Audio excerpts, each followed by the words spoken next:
ბაჰრეინის შინაგანსხმა საამჟოს ცნობით 11 ივნისის ღამით ირანის სამხედრო ძალების მიერ რაკეტებითა და უპილოტო საფრენი აპარატებით განხორციელებული მასირებული დარტყმების შედეგად 11 წლის გოგონა დაშავდა.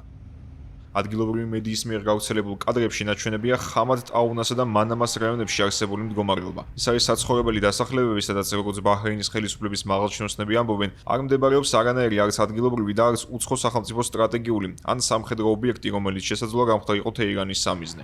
ვიდეო მასალაში ნაჩვენებია დამწვარი და დაზიანებული ავტომობილები, ასევე საცხოვრებელი სახლები, რის მიზეზით ასევე გახდა საჰაერო თავდაცვის სისტემების მიერ ირანული საბრძოლო საფრენი აპარატების გადაჭრა.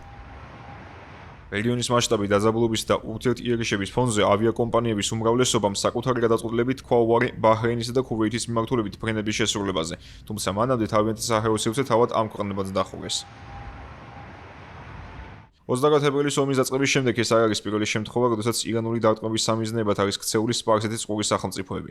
ამ თვალსაზრისით, ყველაზე მეტად დაზარალდნენ არაბთა გაერთიანებული საამიროები, თუმცა ბოლო პერიოდში თეირანი გააქტიურდა ბაჰრეინის, ქუვეითისა და იორდანიის მისამართით იერიშების მხრივაც. ისლამურ ქვეყანაში აცხადებენ, რომ მათი რეალური სამიზნე არის ამ ქვეყნებში განლაგებული სამხედრო ბაზები. ირანმა მეზობელი სპარსეთის წყურის ქვეყნები გააფრთხილა, რომ მათ აქვთ პასუხისმგებლობა შეაჩერონ ამერიკა და ისრაელი თეირანის წინააღმდეგ დარტყმებისთვის საკუთარი ტერიტორიის გამოყენებისგან. თავად სპარსეთის წყურის სახელმწიფოებში მიაჩნიათ, რომ ამ ომში მათი ჩართვა მეტ ესკალაციასა და ფართომასშტაბიან სამხედრო მოქმედებას გამოიწვევს, განსაკუთრებით კი იმ შემთხვევაში, თუ ისინი გამოიყენებენ ირანზე ლეგიტიმური პასუხისმგებლობას.